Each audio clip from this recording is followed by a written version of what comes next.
então. Bem-vindos, queridos alunos e alunas, papais e mamães. Essa não necessariamente é uma aula, então ela não será postada ali no Google Classroom, mas, como foi prometido a vocês, está aí o nosso podcast sobre os vikings, sobre cultura e tudo mais. E hoje nós estamos aí, nosso professor convidado, professor de inglês, historiador, especialista em história germânica, militaria e meu grande amigo Felipe Breda. Realmente, pareceu mais uma introdução de boxe, né? Mas não tem problema. Fala pessoal, eu sou o Phil, tá? Felipe Breda, mas você pode me chamar de Phil. Eu sou professor de inglês hoje, mas eu sou formado em História. Tenho minha especialização aí em História do povo anglo-saxão, História inglesa medieval e Legislação medieval, tá? Então a gente vai ter uma aulinha hoje sobre os povos escandinavos e a Idade Média. Então vamos seguindo lá nesse podcast que é feito especialmente para você que está aí nos ouvindo ou assistindo. Vamos começar aí já falando sobre algumas inverdades, né, na questão sobre os vikings. Quando a gente fala de viking, a galera já pensa naquele capacetinho com chifrinho, um monte de pele, os caras com machadão correndo adoidado, e não era muito bem assim, né? Vamos começar então colocando um segredo em relação. Uma das grandes inverdades dos vikings, dos povos germânicos, é que eles eram um povo sujo, né? Quando a gente assistiu o Vikings ou o Último Reino, a gente sempre vê aquela paleta de cores, marrom, cinza, quando na verdade era um povo mais, entre aspas, aí, colorido, né? Era um povo que tinha grande apreciação pela cor roxa, pela cor vermelha, pela cor azul. Eles produziam as próprias tintas e, pasme, sabão. Eles produziam sabão. Tem um estudo que um historiador, um arqueólogo, na verdade, que ele pegou a terra que eram enterradas as mulheres, né, num sítio arqueológico, e ele achou, né, traços de sabão lá. Isso é bem legal.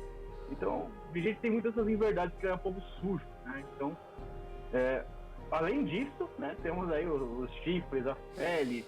Isso não acontecia, né? Se parar para poder pensar de um ponto de vista lógico, quem anda de moto, de bicicleta, não dá para você andar com um negócio balançando, você fica totalmente desbalanceado.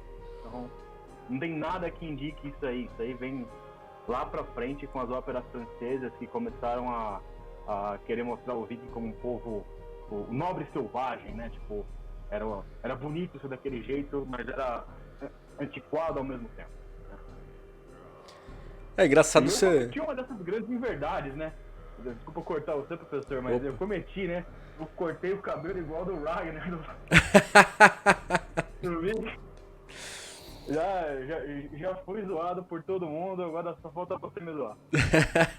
Isso fica então, pro pessoal, domingo aí, pra quem não sabe, o Breda ali é um parceiraço meu, a gente joga Airsoft junto aí há um bom tempo, amigão mesmo, e eu tenho muito prazer em recebê-lo aqui hoje, o convite de fazer esse podcast. E só comentando da questão do sujo, né, da paleta de cores, é bem comum também você ver, tipo, agora pensando nisso, a cara deles toda lameada, sempre não é uma cara limpa, né, sempre sujo e tudo mais.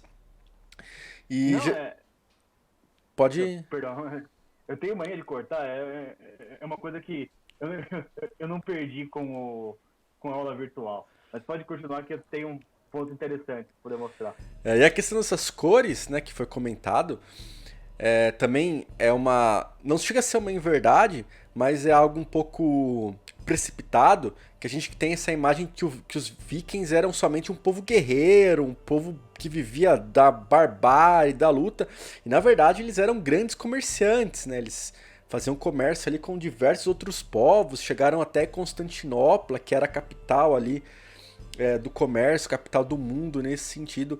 Então, muitos desses aspectos também da coloração, das vestimentas, tem a ver com esse lado forte que eles tinham pela tendência ao comércio, né? Não só isso, né? Eles não só foram até Constantinopla. eles exploraram todo o norte da África, né? Foram até Bagdá. E, inclusive, tem para quem tiver a oportunidade de um dia visitar a Catedral de Hagia Sofia, né? Hagia Sofia, em Istambul, tem uma pichação viking lá. O cara, ele vandalizou a catedral. Ele escreveu: eu estive aqui, Halfdan esteve aqui. Mas sim, é muito do que a gente vê em seriado, em livro, em filme, que o viking era o selvagem, era o bárbaro. Quando na verdade não era só isso, né? Vamos para poder pensar, faz uma analogia aí, quantos dos seus amigos você conhece que são policiais ou são soldados? É uma parcela bem pequena, a grande maioria trabalha em trabalhos normais, professores, né? Contadores, advogados. A mesma coisa aconteceu lá. Os guerreiros eram uma elite, né? A diferença é como essa elite, ela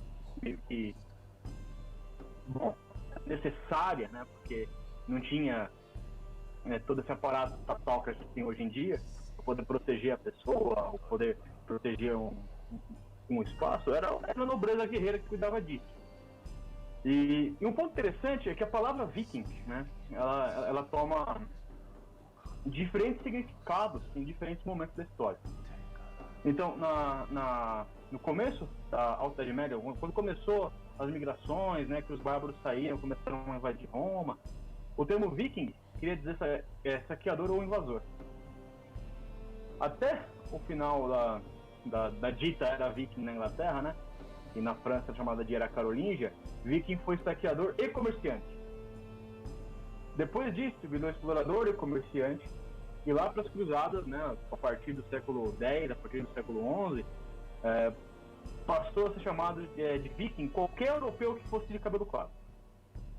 Então, se, vamos supor, nós dois fôssemos da França, mas o Gui tem aí o cabelo claro e o olho azul e eu não, ele ia chamar ele de viking e eu de franco, né? Mas uma convenção mesmo, né? Então, não só isso, né?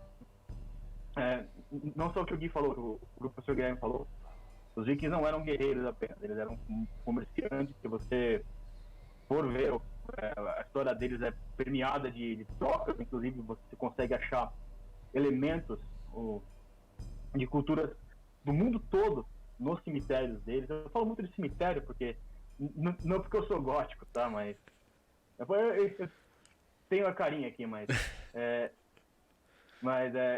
porque o que a gente tem de cultura material que a gente pode olhar e falar: não, olha só, dá pra gente poder reconstruir a partir disso. Pega uma espada, olha, você consegue entender como é que funcionava uma forja. Tira uma pessoa do chão, você olha como é que ela foi enterrada, você consegue definir o que ela era, se era um nobre, se era um fazendeiro, né? Em um dos cemitérios, curiosidade bacana aí, eles encontraram um Buda de jade.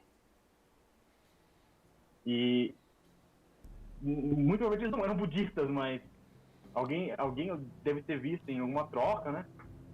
Ou foi até lá também, não se sabe, porque a gente não tem evidência disso. Mas é uma concepção muito, muito engraçada, que a gente acha que viking é um selvagem apenas. E voltando ao ponto da sujeira, outro elemento funerário interessante que a gente encontra em todos os túmulos, invariavelmente, existe em todos eles, é pente de cabelo. Pente de cabelo e uma espécie de cotonete de aço, uma colherzinha que eles usam para tirar a cera de ouvido. Isso é um negócio extremamente higiênico para a época. Era a frente do tempo, né, deles na questão da higiene. Vamos comparar, tipo, com qualquer outro povo, os próprios gauleses da França lá, eles não tinham esse costume, os vikings tinham, né? Então eles tinham esse costume de aparar a barba. E não só isso, a gente vê muitas imagens que a gente acha por aí, né? Dentro da... A gente fala que a imagem dentro da coisa, né? Por exemplo, essa figurinha aqui, né? Isso aqui foi encontrado dentro de um capacete, ou seja, o cara tinha um capacete que tinha essa figurinha estampada aqui, né? Então, essas figurinhas aqui, elas contam histórias, às vezes, que pra gente podem ser interessantes, pra gente que estuda pode ser interessante. E o que a gente vê é um pessoal bem barbeado, não é um pessoal barbudo, né? pessoa que nem o professor aí que nem os professores que não cortam a barba.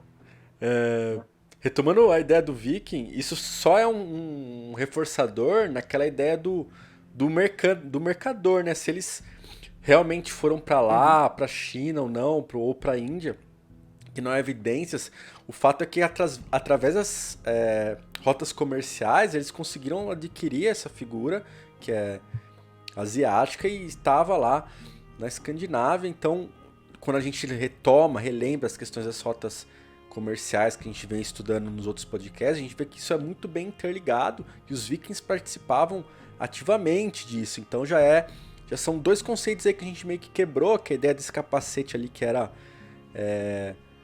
sempre quando geralmente fala de viking tem essa ideia, e essa questão deles serem só povos bárbaros no sentido de guerreiros, saqueadores e tudo mais. Não, eles eram grandes comerciantes nesse aspecto. E a questão da higiene também, que é bem importante, foi bem frisado aí pelo Breda, que eles eram povos extremamente higiênicos nesse aspecto, estavam acima das outras sociedades europeias nesse sentido da higiene pessoal. Falando então nessa questão já, que eles eram grandes mercadores, nós também não podemos de uma forma excluir a potencialidade ou a habilidade deles na questão da guerra, dos saques que eles realizavam, né? Os vikings, eles tinham grande,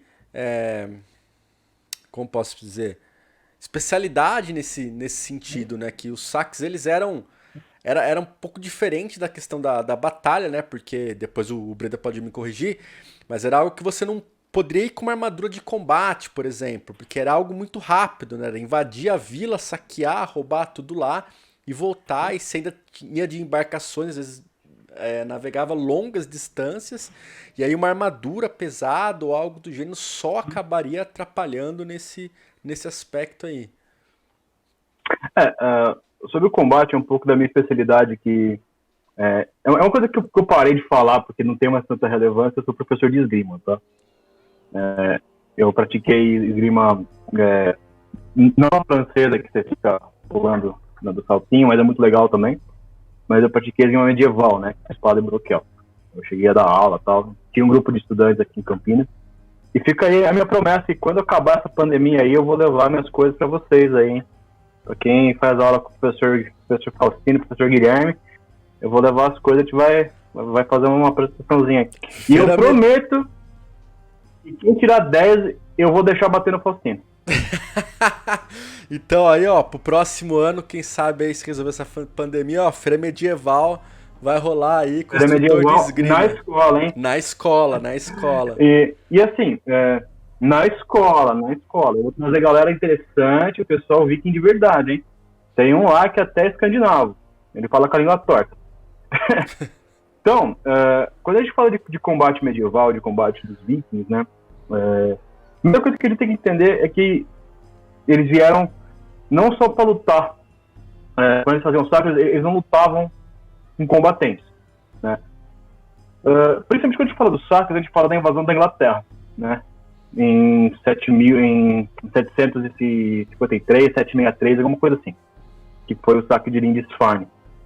E eles pegavam pessoas, baesmo, né? Eu costumo falar que o viking, ele não é nada mais que um cangaceiro da Europa. Então ele vinha, saqueava, matava e ia embora.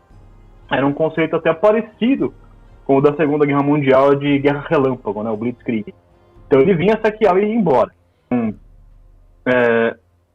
O que acontecia, na verdade, é que eles têm culpa do corpo mesmo, né? As armaduras naquela época, todo o ferramental de guerra, todo o aparato bélico não era uma coisa super desenvolvida. O mais desenvolvido que a gente tinha, né, nessa época eram os capacetes e as cotas de malha, né? Que eram totalmente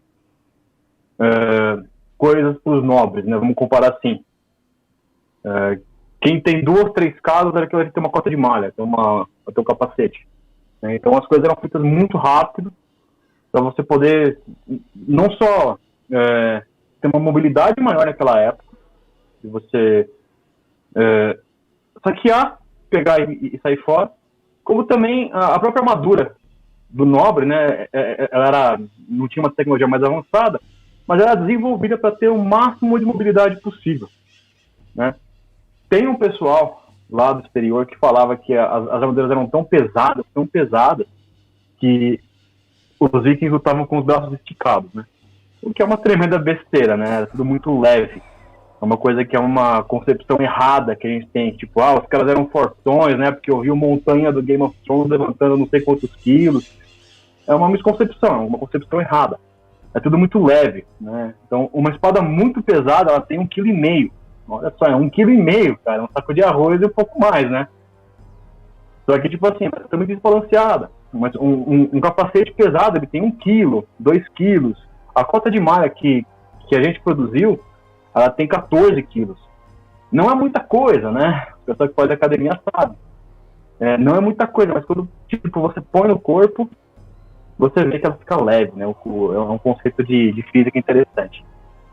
Então é tudo meio que feito e produzido para ser o mais rápido e o mais móvel possível. E esse é um conceito que ele perdura até hoje, né? Em doutrinas de guerra, né? O Faustino também pode falar um pouco mais, né? Que a gente joga Airsoft, lê alguns livros legais aí. Essa coisa de você fazer as coisas muito rápido e entrar e sair muito rápido, invadir, tomar numa velocidade muito mais rápida do que o normal, é o ideal. Então, guerra sempre foi sobre velocidade, e naquela época era ainda mais, porque você tinha que levar o ouro de volta pro barco, né? Então não era muito mais diferente do que é hoje. E pensando nessa questão aí também, a gente pode colocar um adendo nesse aspecto sobre a parte da nobreza, usar armadura e espada. Isso se aplicou por toda a Idade Média. Quando a gente dá a aula de Idade Média, eu falo de Idade Média, você pensa que Idade Feudal, você tinha uma espada, uma armadura e ia lá, né, batalhar com os caras. Não, né? Era muito, como disse, era muito caro você produzir uma armadura, né, e uma espada. Vocês podem. Tem vários tutoriais no YouTube, se vocês quiserem depois como produzir uma cota de malha. Vocês vão ver que mesmo hoje em dia, com a tecnologia e com o barateamento das coisas, não é algo que sai barato. Então, imagine naquela época que era tudo feito ali no ferreiro, tinha que moldar tudo, então era extremamente caro, né? Essa proteção. Então, como não eram não todos... só caro, como trabalhoso. Sim. A cota de malha... A cota de malha, o Batatinha não, o professor Faustino tá falando, que a gente chama de Batatinha. Batatinha, pra quem não sabe, é um apelido carinhoso.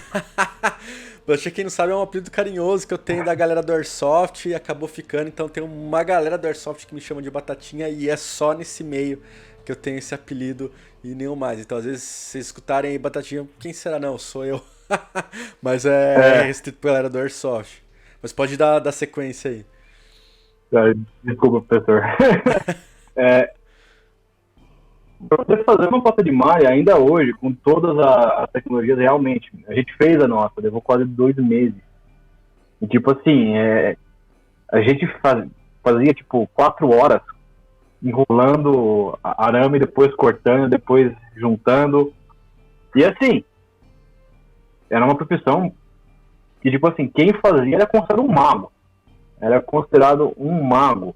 Tanto é que figuras da mitologia nórdica, da mitologia germânica, a figura de Wayland, era um ferreiro místico, né, que criava armas fantásticas. Os próprios anões que forjaram o martelo do Thor, né, eles eram figuras fantásticas.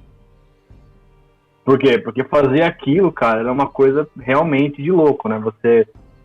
Você vê um lingote de ferro bruto se tornando uma espada brilhante, pra mim, pra qualquer um daquela época olhando aquilo, eu falava, nossa, isso é bruxaria, né? De fato. E realmente, o professor não tá errado. A gente tende a achar, novamente, por causa dos filmes, né, quem assistiu The Witcher, etc., e qualquer um podia ter uma espada. Não. Não. Uma espada é extremamente cara. Hoje em dia, até, se você for ver as espadas de qualidade, as réplicas de museu, elas custam muito caro, muito caro. A minha, depois eu pego aqui pra vocês verem, a minha foi feita na Inglaterra por um cara que ele é amadorzão, ele tem isso como hobby, né? E foi caro pra caramba também, meu. Foi muito caro, né? Agora, se você pega uma réplica de museu, ela chega nos seus 20 mil euros, 20 mil libras. Tipo assim, é muito caro, é um valor absurdo. E vai ouro, prata, diamante, né, sangue de cabra, vai droga toda, né? Então é muito caro, muito, muito caro. Mesmo se você já viu qualquer outra matéria de antiga com o professor, ele vai lembrar vocês que na Idade do Bronze também era muito caro ter uma espada, era quase impossível você ter uma espada. No Japão feudal era impossível, você só tinha espada se você era da caça de guerreiros. Isso aí é uma verdade mundial, não muda em nenhuma sociedade. Não muda de lugar para lugar, não. Inclusive, o Japão é algo que é muito pedido também, até posso planejar aí mas já citando o Japão, inclusive eles tinham essa questão da ancestralidade da arma, né? Então você passava de pai para filho e justamente era uma coisa que ficava na família ali, porque geralmente não, porque realmente era um item muito caro. Então era algo, como foi falado, era algo que tipo custava aí casas, se fosse fazer uma comparação aí com o mundo atual. Então era algo extremamente precioso nesse sentido. Tanto as espadas quanto as armaduras. Essa tradição de testamento, ela vem daí, né? Se você tem um material que você não quer que seja descartado, passa adiante. Os ostrogodos faziam muito isso, os visigodos faziam muito isso. Os vikings não. Os vikings, quando eles tinham enterros para as armas, olha que interessante. A gente acha muita espada dobrada no meio, parece uma folha de papel. Porque eles acreditavam que naquela espada tinha um espírito que ia voltar dos mortos para poder matar o cara que matou o dono da espada. Porque eles sabiam que se fosse pro filho de alguém, aquela espada ia voltar com sede de vingança. Então eles matavam a espada junto. Então, a maioria desses povos não tinha essa cultura de descartar a arma do inimigo. Os vikings tinham. Os germânicos tinham. Interessante. E já puxando essa questão da religião, os vikings, eles eram politeístas, né? Já teve, acho que eu já fiz uma animação ali sobre a questão do Thor e tudo mais. E muitas das coisas que nós sabemos sobre a religião deles é o que a gente fala que fica nas sagas e nas odas, né? Que foram deixadas aí para nós. E é bem interessante porque dá para se fazer aí um parâmetro ali com as religiões antigas. A gente não viu Grécia ainda, mas a gente vai ver. Mas se você pegar, por exemplo, a figura de Odin, eu não sei a pronúncia correta, que é o deus da sabedoria e tudo mais, você vê ele uma figura muito parecida com a questão do Zeus, assim, no sentido de ser um deus mais sábio, até da questão da transformação, que Zeus também era polimorfo, ele se transformava em outros seres. Odin também tem essa capacidade de transformação e tudo mais. E é bem interessante. E como foi falado em um dos podcasts aí sobre vikings, foi bem dada uma introduzida, muita coisa dos vikings sobreviveu até hoje, né? Inclusive a questão que eu comentei da quinta-feira em inglês, né? Que é o dia da celebração do Thor e tudo mais, é algo remanescente da cultura, da mitologia ali dos vikings, né? Não só quinta-feira, os dias da semana inteiro, né? Você tem Monday, que é Manadaya, dia de Mani, que é lua, o deus lua, a gente em português fala a lua ou sol, né? Em germânico antigo era a sol ou lua, né? Tinha essa diferença. Aí temos Tuesday, né, terça-feira, que é o dia de Tyr, deus da guerra. Temos Wednesday, que é o dia de Odin, Wednesday, Thursday, Friday, e assim vai.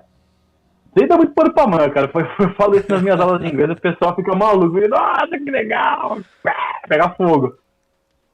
E a grande maioria das religiões antigas, quando a gente fala delas, né, a gente acha muito paralelo. Muito paralelos. Mas aí, a gente tem que entender uma coisa. Eu falo muito disso porque é um assunto bem extenso, né? Mas todos esses paralelos, eles indicam aí características sociais parecidas, né? Então, quando você tem tanto Odin, o pessoal que fala que é Odin, não, pode ser Odin, pode ser Woden. Até onde eu saiba tinha pelo menos 30 tribos germânicas com cada uma pronúncia diferente. Então, né, qualquer pronúncia está válida por enquanto.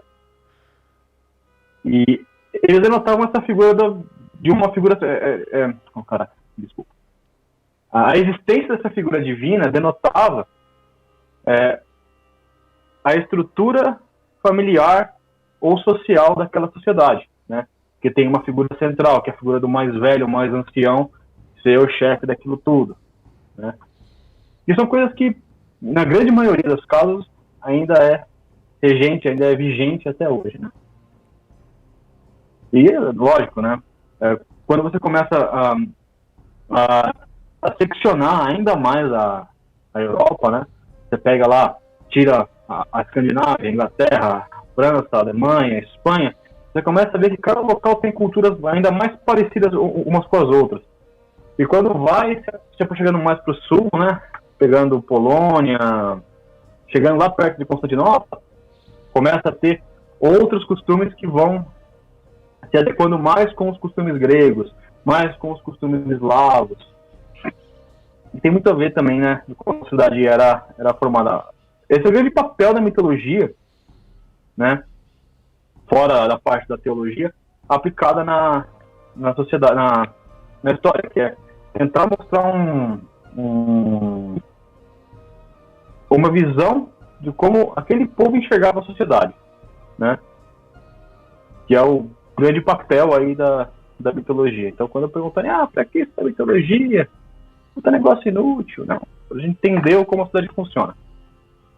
E é interessante e é importante até, eu sempre friso isso quando a gente está falando nessa questão, quando parte da mitologia, eu não vou dizer todo mundo, mas grande parte da população que pertencia àquela cultura, eles tinham aquilo como a vida, eles realmente acreditavam, praticavam, seguiam aquelas doutrinas muito o que seria o patamar de hoje, por exemplo, das religiões atuais. Então naquela época não se tinha a religião, tinha até dependendo do período ali da questão do cristianismo, mas essa questão do culto, como é tido hoje, a crença das pessoas e tudo mais, para as pessoas daquela época, para os gregos que adoravam ali o deus Apolo, Atenas, para os vikings que faziam suas oferendas a Thor, a Odin, eles realmente acreditavam nessa estrutura, nessa questão da vida após a morte também, que é importante. Os vikings é uma sociedade que acredita nessa questão da vida após a morte, principalmente a parte dos guerreiros ali, da questão do Valhalla e tudo mais. O Phil vai poder adentrar mais a fundo nisso. Mas é importante refrisar que eles realmente acreditavam nisso. Era algo que era parte da vida deles. Eu já entrei em briga com o pessoal acadêmico por causa disso, né? Então, sobre a questão da religião na sociedade. A primeira coisa que a gente tem que entender, quando a gente fala da mitologia, e estudar ela, é que a gente tem que pegar e pensar o seguinte: eles não viam o mundo da mesma forma que a gente vê. Fato. Então, tipo, não adianta você querer pegar o Carlos de São Paulo, que estudou a vida toda na cidade, nunca morou no campo, rolê de fim de semana, tomar cerveja no barzinho com os amigos, e querer olhar pro Yaguara Caeté, lá de Manaus, que viveu a vida inteira dele numa tribo indígena. Você não consegue comparar, não consegue. Isso é tipo nos dias de hoje, tá? E quando a gente pega uma sociedade bem antiga que tinha uma religião diferente, é muito difícil a gente tentar tirar essa visão, esse óculos dos dias de hoje, né?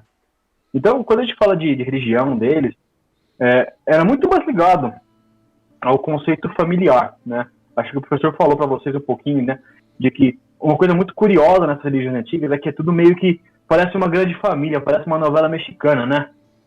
Que aqui não sei o que, essa família aqui brigou com essa, aquela família brigou com aquela. Então parece meio que uma novelinha mexicana. Isso não era né? Isso da minha época. Minha não é que você fez essa droga. Mas é porque isso é muito importante para eles. O núcleo familiar era uma coisa muito importante, né? Tanto é que existe um conceito de mitologia, né? De mitologia não, de cultura germânica que chama dentro do seu jardim, fora do seu jardim. Aqui, hoje em dia, a gente traduz isso como o círculo social, o círculo de amigos e quem está de fora, né? Então, eles enxergavam isso também. Então, quando a gente começa a entender, a gente vê que eles também tinham esse conceito de que o núcleo familiar era uma coisa muito importante, né? Poxa, a Groenlândia, o Canadá foram descobertos por causa de uma briga familiar. A Islândia foi descoberta por causa de uma briga familiar. Por causa de um norueguês que matou o vizinho, criou uma rixa de família, fugiu para a Islândia, o filho dele fugiu porque matou um vizinho também. Então, é muito importante entender isso, né? E era praticado no dia a dia, né? As religiões modernas, elas acabaram chegando, né? E eles já foram incorporando muito dessa coisa do cristianismo, do catolicismo, na vida deles, até o ponto que eles eram completamente católicos. Sobre Valhalla. Agora eu vou quebrar um paradigma. Nesse meio da história, o pessoal discute muito, né? Sobre o que é o Valhalla, né? Então, os movimentos de revival dessa religião antiga dos vikings, eles falam, tipo, não, porque o Valhalla é para qualquer um que morre de forma nobre, então não interessa se ele morreu por causa de doença, ou se ele era... O importante é que ele era um grande homem. Não. O Valhalla era um quartel, né? Eu costumo falar isso e o pessoal não gosta que eu fale. O Valhalla era um quartel. E existe a teoria até que Valhalla foi um conceito inventado. Não foi uma coisa que existia, né? Mas a ideia é que Valhalla fosse um quartel. Você ia lá para proteger. Assim como no núcleo familiar. Você tem a pessoa que guarda a casa, você tem o chefe da casa, e você tem quem faz comida, quem limpa, quem planta, e o pessoal que guarda. Então Valhalla, dentro da religião dos caras, né, era quem ia guardar todo mundo espiritual, né? Dos gigantes, dos artimanhas do Loki, né? Mas o pessoal hoje em dia costuma falar que qualquer um vai pra lá, é só os mortos honrados. Não vai pra lá quem é porradeiro, quem luta jiu-jitsu, quem luta Muay Thai, quem dá porrada mesmo. É o pessoal de orelha de cachorro mesmo que vai pra lá. Não é o pessoal bonzinho, não. Pegando essa parte da questão da proteção, do seio familiar e tudo mais, a figura do Thor, pra quem não sabe, eu cheguei a não comentar, o Thor, ele é responsável pela proteção do nosso reino, né? O reino dos humanos. E é considerado aí o deus mais forte e tudo mais, e ele é um dos deuses, se não o mais deus. Acho que eu não sei, realmente não sei, o Breda pode explicar qual é o mais, mas se não for o mais, ele tá ali para o Odin dos deuses adorados ali pelos vikings, por essa questão de demonstrar toda essa ideia da proteção pela família, do guerreiro forte, da ideia do guerreiro perfeito ali, né? Inclusive a morte dele é uma morte em batalha, né? Na saga, a morte que seria a morte perfeita do guerreiro, e em várias sociedades, não só na sociedade viking, né? Em várias sociedades, a morte perfeita do guerreiro é uma morte em uma batalha. É essa morte perfeita para um guerreiro. O que o professor falou está certíssimo, né? O Thor, ele é a figura exemplar do como o homem deveria ser, né? Então ele teve lá seus 2 casamentos, né? Teve não deu muito certo. Uma coisa interessante que a cultura viking tinha esse lance do divórcio, né? Então, é uma coisa bem interessante que algumas culturas não tinham. Mas era a ideia, a personificação do que era ser um bom homem, né? Então era forte fisicamente, forte mentalmente, né? Aproveitava a vida, era uma coisa... era um grande guerreiro, gostava das coisas boas, né? Porque Thor gosta de um bom churrasco, né? Quem não gosta. E é uma coisa muito interessante, né? Quando a gente volta para a arqueologia, existe um debate durante toda a Idade Média de qual que era o deus principal dos germânicos, né? Todos os povos. Se era Tyr ou se era Odin. Sempre tem esse debate. Mas em nenhum momento a figura de Thor sai da figura, né? Sai de contexto. Não importa se é Odin ou Tyr, a figura principal, Thor tá lá.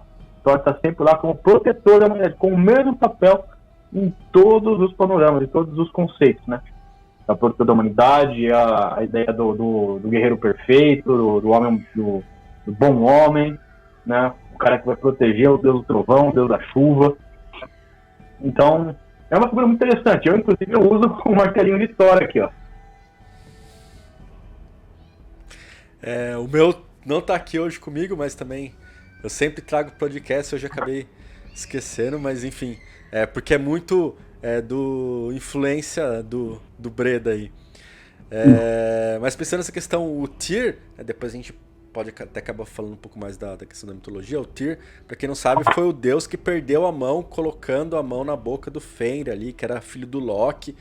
Pra quem não sabe, pra quem tá muito ligado ao universo da Marvel, dos cinemas, o Loki da mitologia nórdica, ele é totalmente diferente desse Loki da Marvel, né? O Loki ele não era irmão do Thor, ele não era adotado pelo Odin, ele tinha 4 filhos, né? O lobo, Fenrir, o Jarmurgan, depois o Breda corrige a pronúncia aí, a deusa Hela, né? E o Sleipnir, que era o cavalo favorito de Odin, né? E o Sleipnir, Thor, o Loki não era o pai, né? O Loki era a mãe do Sleipnir, né? O Loki é a mãe. O Loki é a mãe do Sleipnir. O Loki é a mãe do Sleipnir. Cabelo paradigmas há mais de 100 anos, né? Eu não sabia que eles não tinham entrado nisso aí ainda, né? Bom, as figuras da mitologia, elas são todas associadas a facetas, né? De como aquela cultura se comportava, né? Então, você tem o Loki que encara algumas facetas ruins, né? Como vamos parir um cavalo. Como que eu vou explicar isso? E o Loki, só dando um adentro aí, o Loki, ele não foi, ele não era venerado, né, pelos vikings, né? Não se tinha... Era. Porque assim, com a chegada do cristianismo, quando o cristianismo chega na Europa, ele vai adentrando bem na moralzinha. Eu sei que o cristianismo ele demoniza o Loki, né? Exatamente. O que acontece é que o cristianismo ele passa uma visão da mitologia germânica, da mitologia nórdica, que ela é basicamente uma pintura da Santa Ceia, só que com cosplay de viking, né? Então passa muito disso, passa muito. Então, por exemplo, quando a gente fala da deusa Hel, né, a tradução imediata para o inglês é Hell, que é inferno. Né? Então a gente automaticamente já associa inferno cristão, onde o cara vai lá fumegar, vai comer abacaxi com Hitler, e assim vai. Né? Quem pegou a referência, pegou. Quem não pegou, essa ironia. Mas aí que horror, cara, passando essas merdas pros alunos. Então a gente tem muito desse conceito, tipo, então Odin é como se fosse Deus, Thor é como se fosse Jesus, Hel como se fosse o inferno e Loki como se fosse o capeta. Não. É totalmente o contrário, na verdade, né? Isso aí você pode esquecer. Odin era a figura central, né? A figura central depende do povo, né? Você pega aí pros escandinavos, né? Era Odin. Pros anglo-saxões era Odin. Pros lombardos era outra figura, mas Odin aparece também. com outros nomes.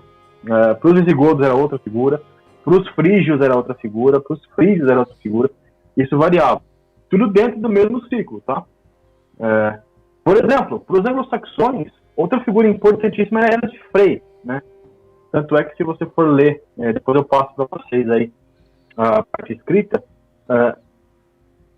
toda a descendência de reis dos anglo-saxões do sul, de Wessex, né?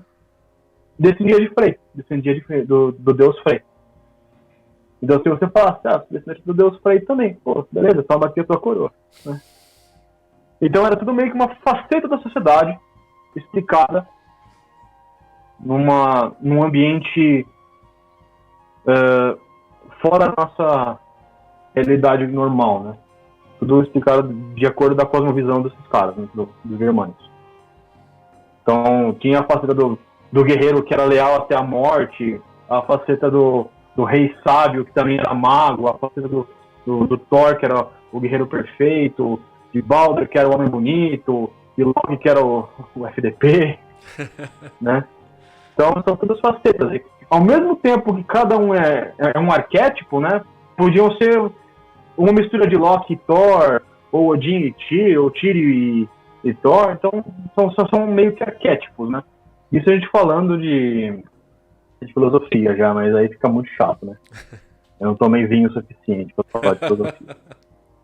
Então, já falando na questão aí da mitologia dos funerais, tem aquela cena clássica ali, que apareceu já em vários filmes e séries, do Drakkar com todos os objetos do guerreiro morto, eles atirando a flecha e queimando e enterrando no mar, como se fosse uma pira funerária ali, o barco, seus pertences. O quão real era isso e a quem isso se aplicava? Vamos colocar assim, não tem como a gente achar vestígio disso, né? É meio difícil, porque você tá com um barco que provavelmente estava cheio de gordura, que ia queimar por horas e horas e horas e horas, e incinerar tudo ali, que depois ia para debaixo de água num mar super acídico, né? Porra, o mar da Noruega corrói muita coisa, cara. Então, não tem como ter vestígio disso. Porém, a gente... Um dos maiores enterros pré-era viking, tá? Mas é um barco funerário encontrado na Inglaterra, que é o mesmo conceito, só que em vez do barco estar na água, ele estava enterrado. E tinha 5 quilos de prata, 2 quilos de ouro, 3 espadas, 2 quilos de cavalo, 1 de uma pessoa, e o capacete de Sutton Hoo, né? Que estava todo adornado com ouro, prata, bronze, pedras preciosas e o metal da mais alta qualidade daquela época, né? O equivalente aí ao metal industrial que a gente tem hoje, né? Então, esses enterros eles aconteciam, né? A prática funerária desse período é de onde a gente mais tira informação sobre a era viking, sobre os povos bárbaros, até mesmo dos romanos, porque a tradição que eles tinham era de mandar a pessoa pro além-vida. O além-vida para eles, como eu falei para vocês, era uma espécie de réplica do que a gente tinha aqui hoje, né? Ele replicava a cosmovisão. Então a mitologia existe para poder mostrar como é que é a sociedade. Ou seja, a visão que eles tinham daquilo é que a vida continuava além do véu, né? Depois que você morre. Ah, mas, poxa, você não falou que Valhalla talvez fosse uma invenção? Sim, Valhalla é um quartel, assim como também tinha os quartéis naquela época, né? Onde os guerreiros iam. Então, também tinha, né? Isso aí, quando você morre. Mas e a pessoa ruim, para onde que ia? A pessoa ruim, geralmente, nessa época, ou ela era executada, né? Normalmente não tinha processo legal, não tinha processo penal, não tinha todo o aparato do Estado para poder julgar se era certo ou errado. O cara ia falar, você é um bosta, eu vou te cortar a mão, você é isso, eu vou te matar. Ou era exilado, né? Então, se você fosse uma pessoa ruim, você ia vagar, você ia virar um espírito andante. né? Então, através da prática funerária, a gente acha muita coisa do que era isso aí, do que era a vida naquela época. Então, você pode saber quem era guerreiro, quem era fazendeiro, o que foi, onde aconteceram crimes de guerra, onde não aconteceram crimes de guerra, onde teve batalha, onde não teve, tudo porque alguém enterrou uma pessoa ali, né? A prática funerária, ela muda depois com a chegada do cristianismo. O cristianismo, ele foi o que mudou todo o jogo da Europa, né? Então, toda a prática mudou. Então, no que antes você ia mandar a pessoa pro além-vida, né, com toda a glória que ela tinha em vida, para poder continuar a vida dela em glória do outro lado, não. Você tinha outros conceitos, outra visão de mundo. E é por isso que tinha tanto esse conflito. As visões de mundo eram diferentes, né? Então, por que você não pode usufruir da sua glória? Esse é o que eles perguntavam. Tinha que ser caridoso, um cara que você nem conhecia. Então, trocou essa ideia de você enterrar o cara em toda a sua glória e enterrava ele somente em vestes brancas, né? Geralmente era só para poder cobrir a modéstia, que eles chamam na Idade Média, né? A modéstia, que era o pingolim e a Os órgãos sexuais. E a perereca, né? A gente pode falar... A genitália, né, porra? Eu esqueci como é que é da aula pra molecada. Para as pessoas em português, cara. Pensando nessa... Os órgãos sexuais, a genitália das pessoas. Porque dentro do que a gente conhece como cristianismo hoje em dia, naquela época, o cristianismo, ele acreditava que você ia ascender literalmente, que Jesus ia realmente descer dos céus, pegar o cabra e levar lá para cima, né? Isso é o que eles acreditavam. Então, com o tempo, tanto a religião foi evoluindo e falou, não é bem assim, né? Se fosse, já teria acontecido alguma coisa, não tem como essa figura descer e me puxar para cima, né? Então, passou a ter um outro entendimento do mundo espiritual. Óbvio, né? É tudo parte da religião. Não afeta em nada a fé da pessoa, e sim como a religião é estruturada, tá? Não importa a fé. A fé, você não mexe, a fé existe. A religião tem o dedinho daquele bichinho que parece com a gente, chama homem, né? O homem tá sempre lá tocando as coisinhas, né? Pensando nesse parâmetro de comparação da religião cristã com a mitologia viking, né? Que você comentou a questão do inferno, do hell e tudo mais. É até interessante vocês lerem depois o conto da saga escandinávia. Eu acho que uma coisa que representa muito bem, que era algo que era total diferente, essa ideia de inferno, é o conto que fala sobre a morte do Baldur, né? Que era o deus mais querido dos deuses, e ele acaba morrendo ali por uma travessura do Loki, ele é assassinado, e aí o Odin ele vai até Hel pra tentar convencer ela a devolver. E no caso, Hel seria ali o mundo dos mortos. Então ele era o deus mais querido dos deuses e tudo mais. E mesmo assim ele acaba indo pra Hel, que é o mundo dos mortos. O que não é... O que quebra essa ideia de tipo que Hel é o inferno. Porque não tinha essa concepção ali do inferno cristão que a gente tem quando a gente pensa de Hel, né? Tinha sim. A diferença é que, por exemplo... Aí a gente entra num pouco de historiografia, né? A história da história. Quem compilou essas sagas foi um homem chamado Snorri Sturluson, né?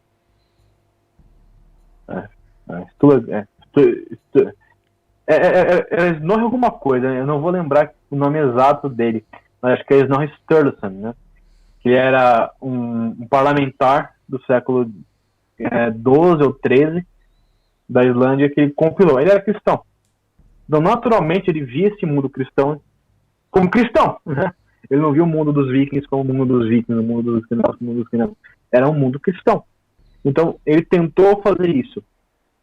Então, quando Baldur morre e vai para Hel, o que mostra, o que ele tenta mostrar, é que Baldur não estava num lugar ruim. Tanto é que quando o irmão dele chega lá, o Hermod chega lá, ele está festejando, comendo e bebendo, né?